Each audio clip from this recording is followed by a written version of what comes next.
많은 성도님들이 은혜를 받은 후에 얼마 가지 않아서 다시 이전처럼 돌아가는 삶을 반복합니다. 그렇게 반복하게 되면 나중에는 은혜 받아도 이전의 생활로 돌아가는 것을 당연하게 받아들이게 됩니다.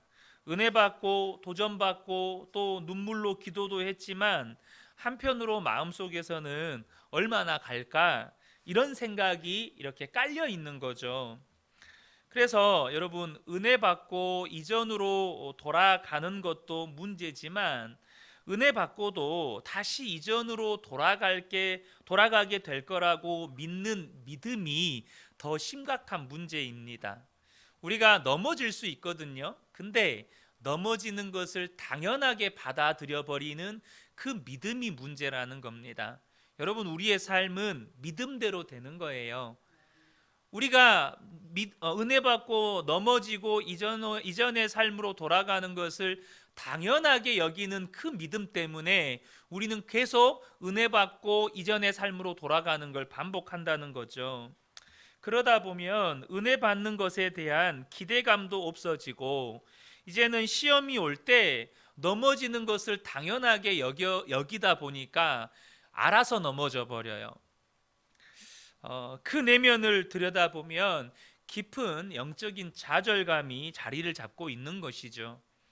에베소서는 사도 바울이 에베소 교회 성도들에게 예수를 믿는 우리가 예수님 안에서 받은 축복이 얼마나 놀라운지를 기록하고 있습니다.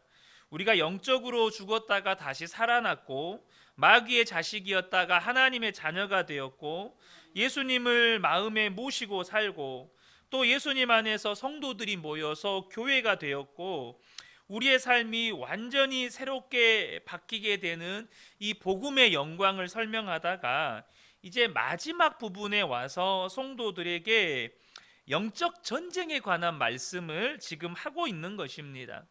우리가 받은 이 놀라운 은혜와 축복을 마귀가 다 빼앗아 가려고 하는데 우리가 그것을 알지 못하면 우리가 은혜를 받아도 다시 잃어버리는 삶을 반복하게 된다는 거예요. 많은 성도님들이 지금까지 이렇게 신앙생활 해 오시면서 정말 예수님 잘 믿어보려고 애를 쓰셨을 겁니다. 그런데요, 우리가 경험하게 되는 건 뭐냐면 노력하면 노력할수록 안 된다는 거예요. 이제는 내가 하나님의 말씀에 사랑하라라는 도전을 받았어요. 그래 내가 이제는 모든 사람을 사랑해야지. 그러면 더 시험거리가 생기죠. 우리가 회개에 대한 말씀의 도전을 받고 내가 이젠 다시는 죄 안 짓고 살아야지 했는데 어처구니 없이 실족하고 더 낙심하게 되는 경우가 많습니다. 왜 그렇습니까? 여러분, 근본적인 것을 보셔야 돼요. 우리의 삶에 근본적으로 우리가 은혜 받으면 바로 넘어지게 해서 그 은혜를 빼앗아 가려고 마귀가 역사하고 있기 때문이라는 것입니다. 베드로전서 5장 8절을 보면 근신하라 깨어라 너희 대적 마귀가 우는 사자와 같이 두루 다니며 삼킬 자를 찾는다라고 말씀합니다. 여러분, 그래서 예수님께서 제자들을 부르실 때 세 가지 목적으로 부르셨어요. 마가복음 3장 14절 15절을 보면요, 이에 열두를 세우셨으니 이는 자기와 함께 있게 하시고, 첫 번째 목적은 예수님과 함께 있게 하시려고, 두 번째는 전도하게 하시려고, 그리고 세 번째로 귀신을 내쫓는 권능도 가지게 하려 하심이러라 라고 말씀합니다. 그러니까 예수님이 우리를 부르셨을 때 귀신도 쫓아내는 권능도 갖게 하시려고 부르셨다는 거예요. 여러분, 귀신을 내어 쫓는 일이 그렇게 중요하다는 겁니다. 우리의 삶에서 영적 전쟁이 일어날 것이고 그 영적 전쟁에서 승리하며 살아가는 것이 너무나도 중요하다는 거예요. 귀신이 역사하는 것이 우리 가운데 얼마나 심각한지를 많은 성도들이 너무나도 잘 모릅니다. 그런데 많은 분들이 그 귀신의 역사를 잘 경험하지를 못해요.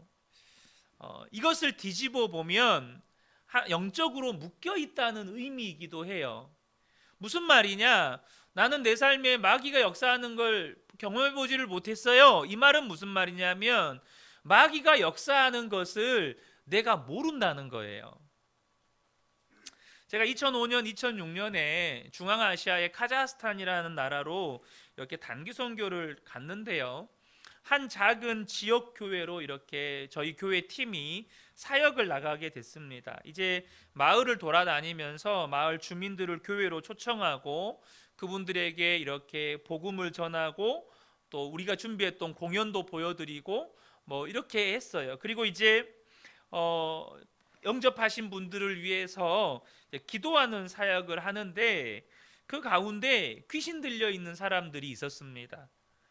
그 중에 한 분은 대를 이어서 세습된 무당이었어요.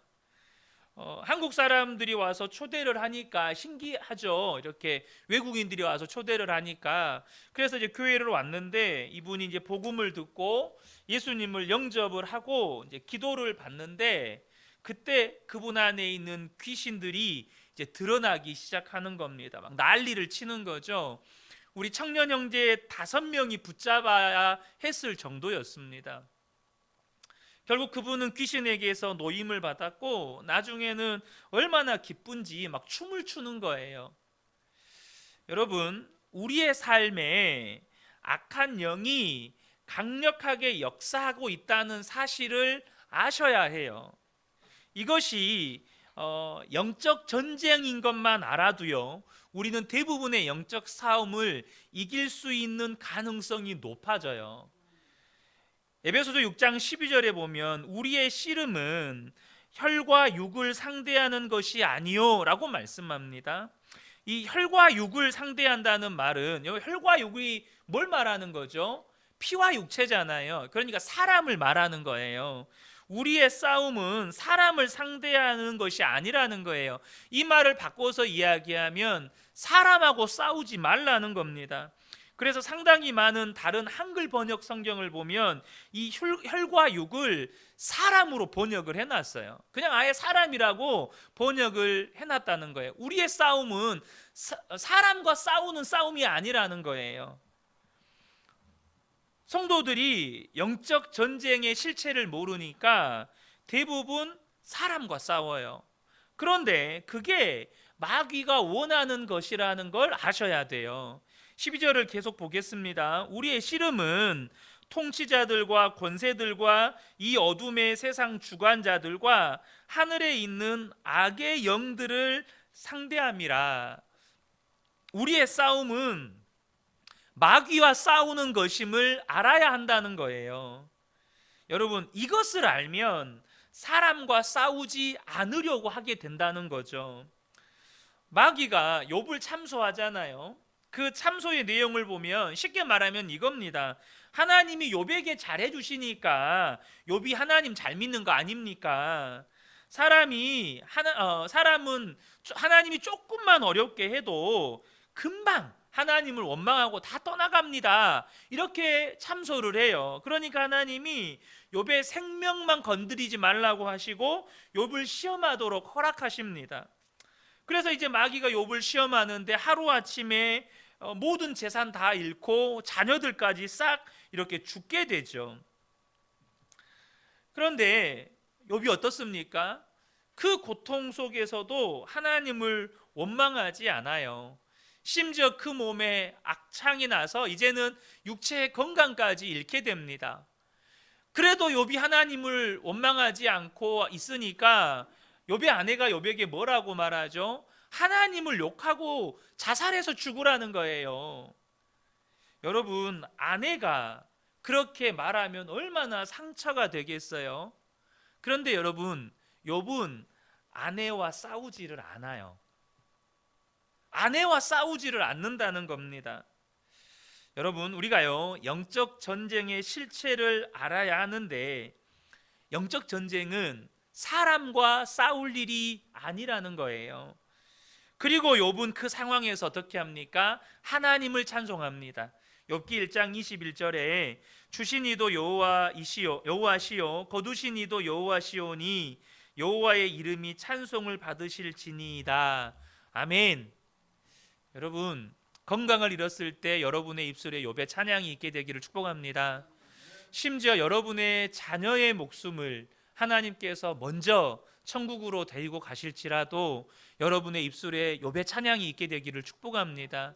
그래서 욥은 영적 전쟁에서 승리합니다. 우리가 예수를 믿고 살아가는 동안에 여러 가지 생각지도 못했던 시험을 받게 되는데요, 그때 저와 여러분이 악한 영이 그 배후에서 역사하고 있다는 것을 분별할 수 있어야 돼요. 이것만 분별할 수 있어도 우리가요 이길 가능성이 커져요. 왜 그렇습니까? 마귀가 원하는 대로 하고 싶지 않으니까. 아, 이게 악한 영의 공격이구나, 마귀가 이렇게 하기를 원하겠구나, 절대 마귀가 원하는 대로는 내가 하지 말아야겠구나, 우리 안에 이 마음이 생긴다는 거예요. 여러분, 결국 마귀가 원하는 건 뭐죠? 우리가 하나님이 축복하시는 자리에서 벗어나게 만드는 거예요. 하나님이 우리를 부르신 자리에 서 있지 못하게 만드는 겁니다. 13절 하반절을 보면 이는 악한 날에 너희가 능히 대적하고 모든 일을 행한 후에 서기 위함이라 라고 말씀합니다. 우리가 영적 전쟁에서 승리해야 되는 이유가 뭐라고요? 서기 위함이라고요. 여기서 선다는 이 말씀은 우리가 예수를 믿는 그 순간부터 하나님 나라 백성이 되었고 하나님 나라에 서게 돼요.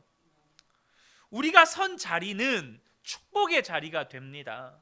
여러분, 여러분을 부르신 그 자리가 하나님이 축복하시는 자리임을 믿으시기를 바랍니다. 우리가 예수를 믿고 속죄함을 받았어요. 우리의 옛사람은 예수님과 함께 십자가에서 죽었습니다. 우리가 예수님을 믿고 예수님이 우리의 마음에 오셨어요. 우리는 하나님의 자녀가 된 권세를 얻었습니다.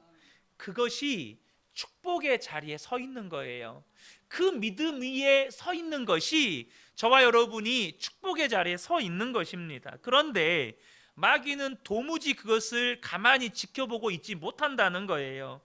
그래서 마귀가 우리가 이 축복의 자리에 서 있지 못하도록 넘어뜨리려고 역사한다는 겁니다. 여러분, 귀신 들린 사람을 본 적이 있으십니까? 혹 귀신 들린 사람들을 보셨다면 아마 기겁을 하실 겁니다. 혹 기겁은 하지 않으실지라도 깜짝 놀라실 거예요. 그러나 여러분, 귀신 들린 현상보다 더 무서운 게 있어요. 나는 멀쩡하다고 생각을 했는데 알고 보니 마귀에게 완전히 붙잡혀 있는 거예요. 여러분, 증상이 드러나는 병은 빨리 대처가 가능해요. 감기가 걸렸네. 지금 어디가 아프네.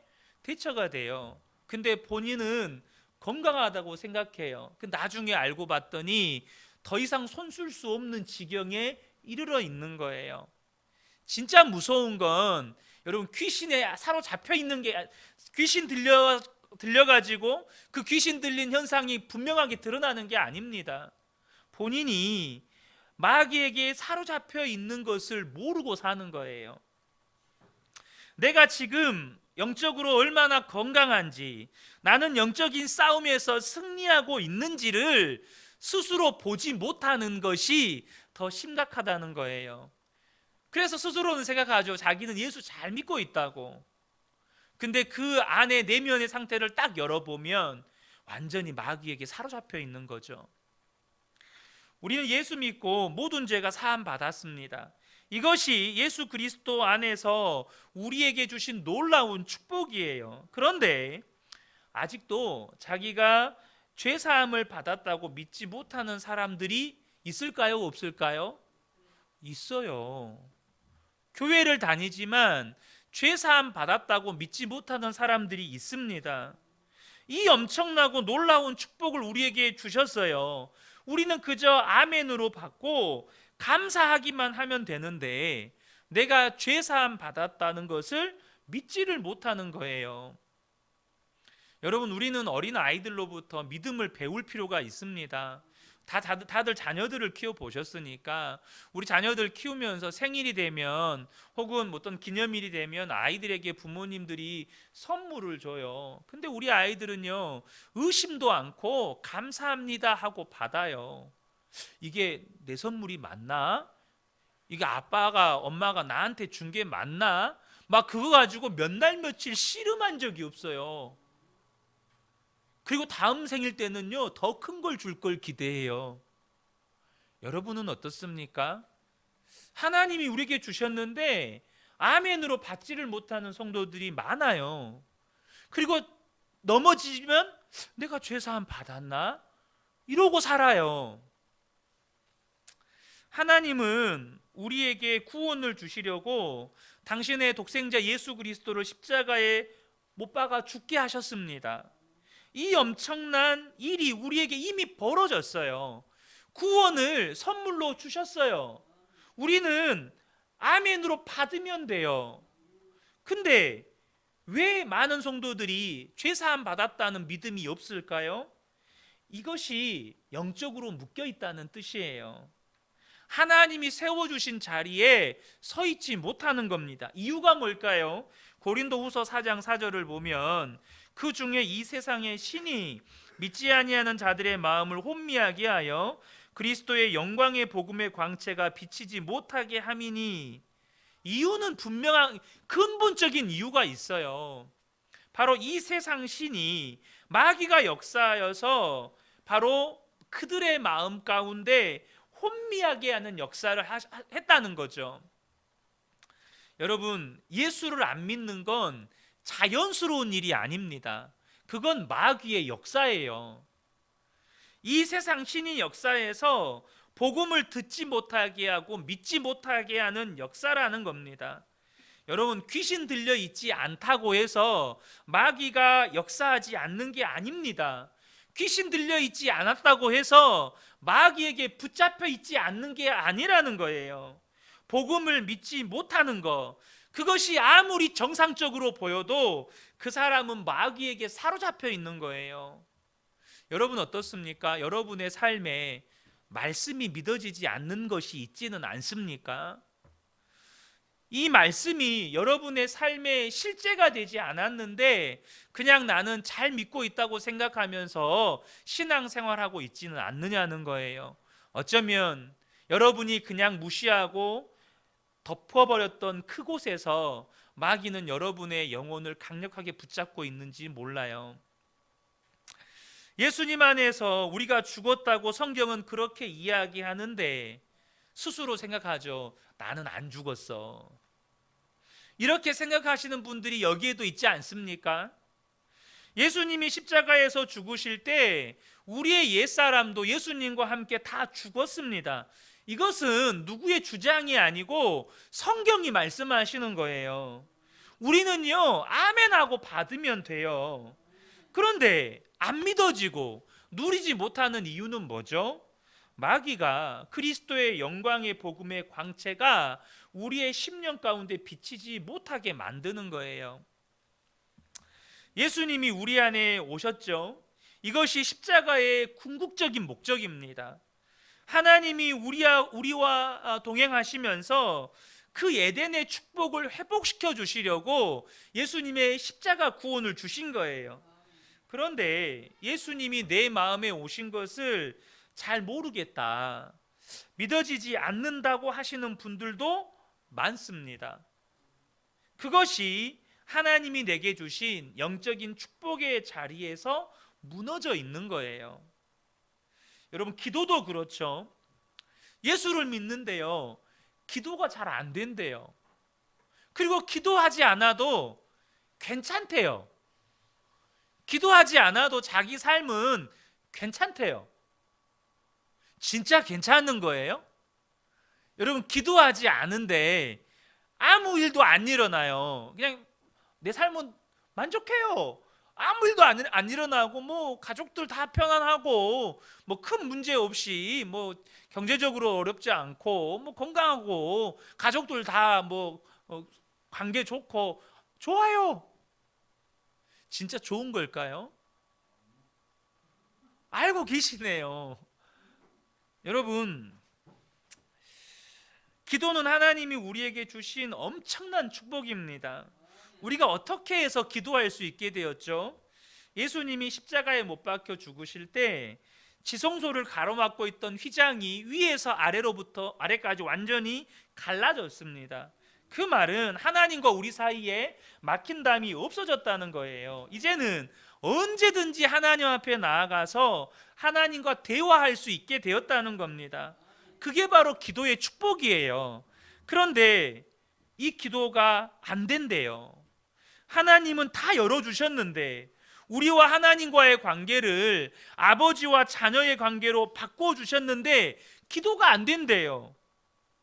뭘 말하는 걸까요? 영적으로 묶여 있는 거예요. 더 심각한 문제는 기도가 안 되는데도 괜찮대요. 더 심각하게 묶여 있는 거죠.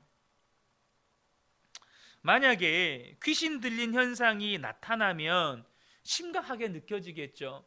귀신 들린 아이의 아버지가 예수님께 와서 우리 아들이 귀신에 들려서 물에도 넘어지고 불에도 넘어지고 주님 어떻게 하면 좋겠습니까? 할 수만 있다면 좀 건져 주십시오. 할 수 있거든이 무슨 말이냐, 믿는 자에겐 능치 못함이 없다라고 말씀하시니까 이 아버지가 얼마나 애걸복걸하면서 예수님께 매달립니까? 내가 믿나이다. 나의 믿음 없는 것을 불쌍히 여겨 주십시오. 여러분, 귀신 들린 것이 드러나면 다들 이렇게 반응할 거예요. 그러잖아요. 우리가 악한 영에 완전히 묶여 있고 그것이 막 확연하게 드러나 버리면 여러분 거기에서 벗어나는 게 가장 시급한 문제죠. 그런데 문제는 너무나도 많은 성도들이 그렇게 영적으로 묶여 있는데 본인이 영적으로 묶여 있다는 걸 모른다는 거예요. 그리고 괜찮대요. 여러분, 이게 마귀가 원하는 거예요. 괜찮다, 괜찮다, 괜찮다. 그렇게 신앙생활해도 괜찮다. 그렇게 예배드려도 괜찮다. 그렇게 기도생활 안 해도 괜찮다. 그렇게 말씀 안 읽어도 괜찮다. 그렇게 안 했는데 괜찮잖아, 편안하잖아. 그렇게 느끼면서 살아라. 여러분, 저와 여러분이 하나님이 주신 축복의 자리에서 무너지는 것, 그것이 마귀가 노리는 것이에요. 이곳에서 아무리 은혜의 말씀이 선포되어도 그것을 누리지 못한다면 그게 무슨 의미가 있습니까? 그러니 예수님께서 사도 바울을 통해서 하시는 말씀이 전신갑주를 입으라는 거예요. 주 안에서 그 힘의 능력으로 강해져야 한다는 겁니다. 물론 이 부분에 대해서는 다음에 더 나누도록 하겠습니다.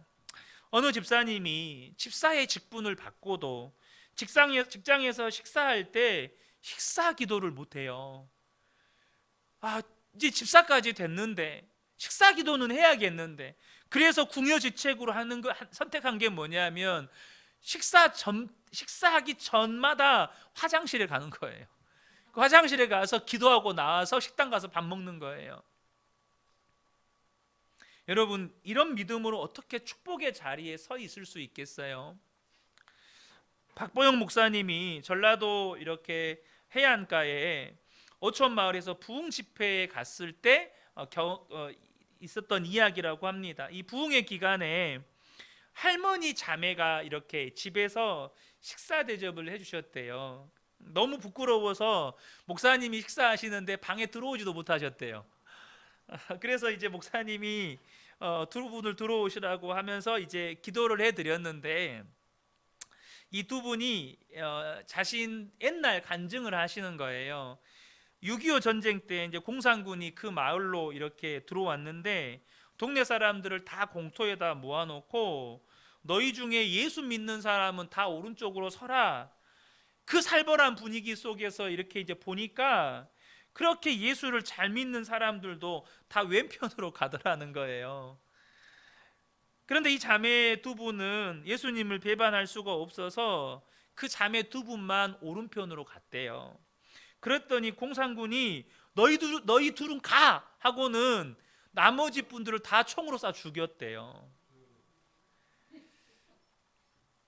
그런데 지금까지도 이게 도대체 무슨 역사인지를 모르겠다는 거예요. 공산군이 사실은 기독교인이었을까요? 이렇게 목사님께 묻는데 목사님이 절대 그럴 수는 없다고. 어떻게 기독교인이 예수 믿는 사람들이라는 사람들을 이렇게 총으로 쏴서 죽일 수 있겠냐고.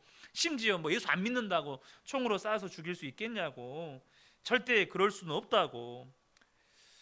그럼 어떻게 해서 그런 일이 벌어졌을까요? 다시 이렇게 할머니들이 물으시니까 목사님이 하신 말씀이 아마 공산군들이 서로 마주보고 있다 보니까 오른쪽과 왼쪽을 헷갈리지 않았을까요?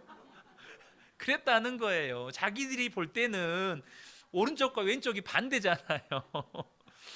예, 그렇게 이야기를 해주셨다는 거예요. 그러니까 할머니들이 박수를 치면서 내 평생의 숙제가 풀렸다고 그랬다는 거예요. 물론 여러분 헷갈렸을 수도 있겠죠. 이제 공산군은 자기가 볼 때 여기가 오른편인데 그 사람들은 오른편이 여기니까 어쨌든 이제 그랬는데 여러분 우스운 이야기 같아도요 중요한 교훈을 담고 있어요. 무슨 말이냐?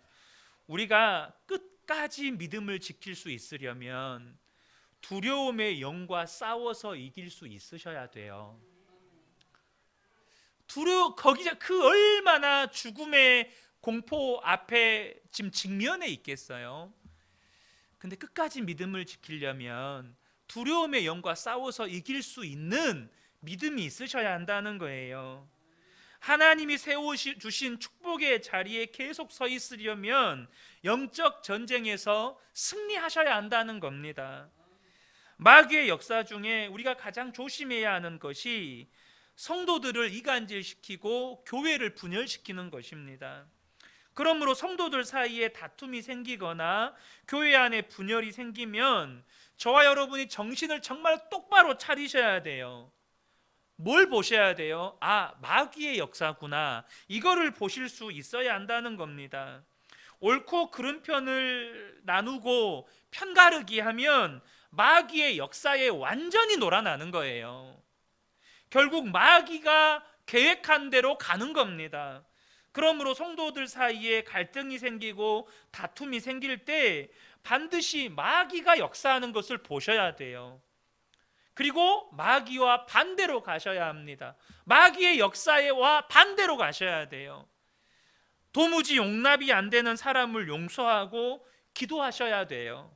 그러면 마귀의 역사는 떠나가게 됩니다. 예수의 이름으로 대적해야겠지만 예수의 이름으로 대적하지 않아도 마귀의 역사와 반대 방향으로 나아가기 시작하면 마귀의 역사는 떠나가게 되어 있어요. 부부 사이에도 성경은 각방을 쓰지 말라고 말씀하고 있죠. 왜 그렇습니까? 고린도전서 7장 5절을 보면 서로 분방하지 말라. 다만 기도할 틈을 얻기 위하여 합의상 얼마 동안은 하되 다시 합하라. 이는 너희가 절제 못함으로 말미암아 사탄이 너희를 시험하지 못하게 하려 함이라. 여러분, 부부 사이를 갈라놓는 일은 마귀의 전문이에요. 마귀가 전문적으로 하는 일이에요. 특별히 이 마귀는요, 이 어둠의 세상 주관자라고 오늘 본문에도 말씀하고 있습니다. 그래서 사람들의 눈을 어둡게 해요. 사람들의 눈을 어둡게 하는 일이 어떤 결과로 나타나게 될까요? 은밀한 죄에 빠지게 한다는 겁니다. 아무도 보지 않는다고 생각하게 만들어요. 그래서 그렇게 부끄러운 죄를 짓도록 만드는 것입니다. 그런데요, 우리는 완전히 속고 있는 거예요. 성경의 진리는 뭘까요? 여러분, 우리와 함께 계시는 예수님만 우리를 보고 계시는 게 아니에요. 히브리서 12장 1절을 보면 이러므로 우리에게 구름같이 둘러싼 허다한 증인들이 있으니 라고 말씀합니다. 이미 여러분 하나님 나라에 있는 허다한 증인들은 다 보고 있는 거예요. 우리는 혼자 있는 시간이 없습니다. 우리에게는 구름같이 둘러싼 허다한 증인들이 있어요. 그것을 우리가 믿음으로만 바라보게 되어도 은밀한 죄가 끝나게 되는 거예요. 욕심도 마찬가지입니다. 완전히 마귀에게 속는 거예요. 어떤 부분에서요, 하나님이 주신 것을 내 것이라고 보는 순간부터 타락이 시작됩니다. 여러분, 우리에게 있는 모든 것은 하나님이 주셨습니다. 아멘이십니까? 내 것이 없어요. 우리의 생명조차도 하나님이 주셨어요. 우리의 모든 것이 다 하나님 것입니다. 그런데 내 것이라고 여기는 순간부터 타락하기 시작하는데, 그 대표적인 인물이 사울왕이에요. 왕의 자리는 사울의 것이 아닙니다. 하나님이 맡겨주신 거예요. 그런데 이것이 내 것이라고 생각되어지는 그 순간부터 그 자리는 절대 빼앗기면 안 되는 자리고 반드시 지켜야 되는 자리예요. 그래서 그 자리를 위협한다고 느끼는 사람이 있으면 어떻게 해서든지 제거를 해야 되는 거예요. 하나님 주신 사명은 잊어버리고 오로지 그 자리를 지키기 위해서만 사는 거예요. 중요한 것은 어떻게 이 시험을 이길 수 있느냐 하는 거죠. 사람의 힘으로는 마귀의 시험, 영적 전쟁을 이길 수가 없습니다. 여러분, 베드로도 예수님 부인했고요, 가룟 유다도 예수님을 팔았고요, 제자들도 예수님 고난받을 때 다 도망쳤습니다. 아나니와 삽비라는 헌금하다가 죽어나갔고요, 다윗은 부하의 아내를 간음하고 그 충성된 부하를 죽게 만들었습니다. 여러분 아마 아실 겁니다. 2010년에 행복전도사로 유명했던 방송인 한 분이 자살해서 이렇게 생을 마감했습니다. 이분이요, 자살을 뒤집으면 살자 이렇게 외치면서 이렇게 사람들에게 강연하면서 희망을 전하고 또 그들의 삶을 돌이키게 만들었어요. 그런데도 생을 자살로 마쳤어요. 뭘 말하는 거죠? 아는 것이 시험을 이기게 하지 않는다는 거예요. 그러면 우리는 마귀의 시험을 이길 수 없다는 말입니까? 그렇지 않습니다. 마귀의 시험을 얼마든지 이길 수 있어요. 그 핵심이 뭘까요? 바로 예수님을 바라보는 거예요. 예수님을 바라보는 거. 여러분, 먼저요, 우리의 힘으로 안 된다는 것을 아는 것이 지혜입니다. 다른 말로 하면 내 힘으로 영적 전쟁을 이겨보겠다고 힘쓰지 말라는 거예요. 그래서 여러분, 시험은 이기는 게 아니고요, 시험은 이겨져야 진짜 이기는 겁니다. 죄는 이기는 게 아니고 이겨져야 진짜 이기는 거예요. 그러면 어떻게 하면 이겨지는 겁니까? 나와 함께 계신 예수님을 바라보는 눈이 열리면 이겨지는 거예요. 그래서 사도 바울이 오늘 본문에도 이렇게 권하죠. 10절에 끝으로 너희가 주 안에서와 그 힘의 능력으로 강건하여 지고라고 말씀합니다. 영적 전쟁에서 승리하는 핵심은 예수님 안에 있으라는 거예요. 예수님 안에 있어야 승리한다는 겁니다. 여러분, 우리가요, 교리를 믿는 것으로 예수님을 믿는다고 이렇게 생각하는 분들이 많아요. 여러분, 예수 믿으면 죄가 사함 받는다, 그래서 나는 예수 믿는다. 여러분, 정말 그렇습니까? 그건 교리를 믿는 거예요. 그렇게 예수를 믿어서는 시험도 유혹도 영적 전쟁도 이길 방법이 없어요. 교리를 믿는 것이지 그거는 실제로 예수님을 믿는 게 아닙니다. 예수님을 믿는다는 건 인격이신 예수님을 믿는다는 거예요. 인격이신 예수님을 믿고 그분과 친밀하게 교제하는 거예요. 그게 예수님을 믿는 겁니다. 그래서 진짜 예수님을 믿게 되면 마귀와의 싸움은 나와의 싸움이 아니게 돼요. 왜요? 내 안에 계신 분이 예수님이니까. 마귀와의 싸움은 나와의 싸움이 아니라 예수님과 마귀와의 싸움이 되는 거예요. 그러니까 그게 싸움이 됩니까? 싸움이 안 되는 거죠. 여러분, 마귀는요, 이미 예수님께 패한 존재입니다. 그래서 시험이 이겨지는 거예요. 예수님 안에 있는 거, 그것이 영적 전쟁에서 승리하는 비결이고 정답이라는 것입니다. 여러분의 가정에서 또 일터에서 교회 안에서 어려운 시험을 만나서 힘들 때가 얼마나 많습니까? 여러분, 예수님 안에 속히 거하는 게 가장 빠른 여러분 해결책입니다. 아마 다 닉 부이치치라는 분 아실 겁니다. 태어날 때부터 팔 다리가 없는 장애를 가지고 태어났죠. 있는 한쪽 다리도 정말 닭다리처럼 생겨가지고 발가락 2개가 전부입니다. 그분은 이미 8살 때 자신의 삶에 대한 결론을 내렸어요. 나는 살 의미가 없는 존재다. 나는 죽는 것이 주변 사람들을 행복하게 해주는 거다. 그래서 그는 3번이나 8살 때부터 3번이나 자살을 시도했습니다. 누가 그렇게 하는 겁니까? 마귀가 그렇게 하는 거예요. 그런데 이분이 15살 때 회심을 했는데요, 그 계기가 성경을 읽는데 나면서부터 소경된 자가 있었어요. 제자들이 예수님에게 이게 누구의 죄 때문입니까? 라고 물었을 때 예수님께서 누구의 죄 때문이 아니고 하나님이 하시는 일을 나타내려고 하십니다 라고 대답을 해주셨어요. 닉 부이치치가 그 말씀을 듣고 충격을 받았어요. 그러면 나도 그렇습니까? 라고 묻게 됩니다. 그게 믿어지지는 않았지만 닉 부이치치에게 놀라운 평강과 함께 죽고 싶다는 생각이 떠나가는 역사가 있었다고 고백합니다. 그리고 그 순간부터 자기의 인생을 예수님께 맡겨버렸어요. 왜냐하면 팔다리가 없는데 뭘 해야 될지를 모르잖아요. 그러지 않겠어요? 뭘 해야 될지를 모르니까 그냥 예수님께 맡겨버렸어요. 그리고 그 다음부터는 하나님이 이끄시는 대로 살아가는 겁니다. 그러고 나니까 하고 싶은 게 많아지더라는 거예요.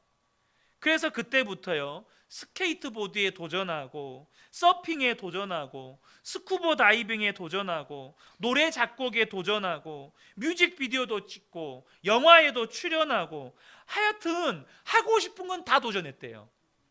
하고 싶은 마음이 들면 팔다리가 없어도 다 도전을 했다는 거예요.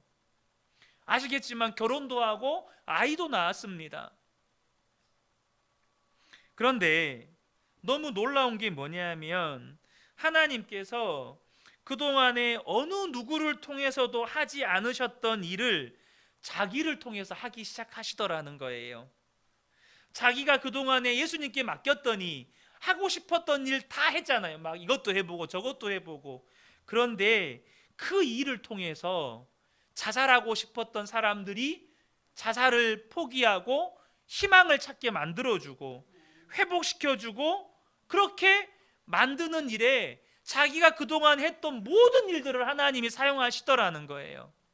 아마 닉 부이치치를 소개하는 영상을 보시는 분들 보셨는지 모르겠지만, 여러분 그 닭다리 같은 다리로 드럼도 치고요, 여러분 그걸로 입술로 비트박스를 하면서 음악을 만들어요. 닉 부이치치는 예수님을 만나고 정말로 마음에서부터 이제는 기쁨과 평강과 사랑이 넘치는 사람이 되었습니다. 여러분, 닉 부이치치가 그렇게 하려고 노력했을까요? 몸부림쳐서는 절대 못해요. 그 몸부림의 결과는 자살이었습니다. 이거는 되어지는 거예요.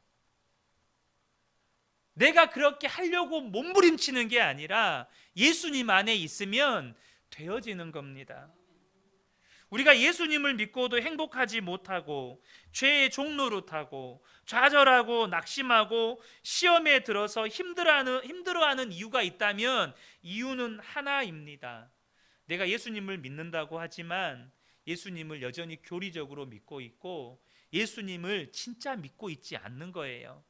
예수님을 진짜 믿는 건 예수님 안에 거하는 거예요. 예수님 바라보면서 그분과 친밀하게 교제하는 삶을 사는 겁니다. 여러분, 구원의 복음이 뭡니까? 예수님이 우리 안에 오셨다는 거예요. 우리는요, 그 예수님께 맡기면 됩니다. 어떻게 맡겨야 되죠? 여러분, 고백하세요. 주님 앞에 고백하세요. 주님, 저 주님만 바라봅니다. 주님, 내 인생 주님께 맡깁니다. 저는 예수님만 믿습니다. 여러분, 단순하지만 이 고백이 능력이 있습니다. 주님, 내가 이렇게 씨름하고 있는 이 문제 주님께 맡기겠습니다. 근데 여러분 어때요? 또 삶의 현장으로 돌아가면 분명히 기도할 때는 맡긴다고 했는데 삶의 현장 돌아가면 어때요? 또 내가 짊어지고 있어요. 입술은 맡겼다고 했는데 안 맡긴 거죠. 그러면 많은 성도들이 어때요? 맡긴다는 말을 더 이상 안 해요. 몇 번 하다가 내가 안 맡겼네 하고 이제 더 이상 맡깁니다를 안 해요. 여러분 계속하세요. 여러분의 입술의 고백을 주님이 받으십니다. 그리고 여러분의 입술의 고백이 믿음이 되게 하세요.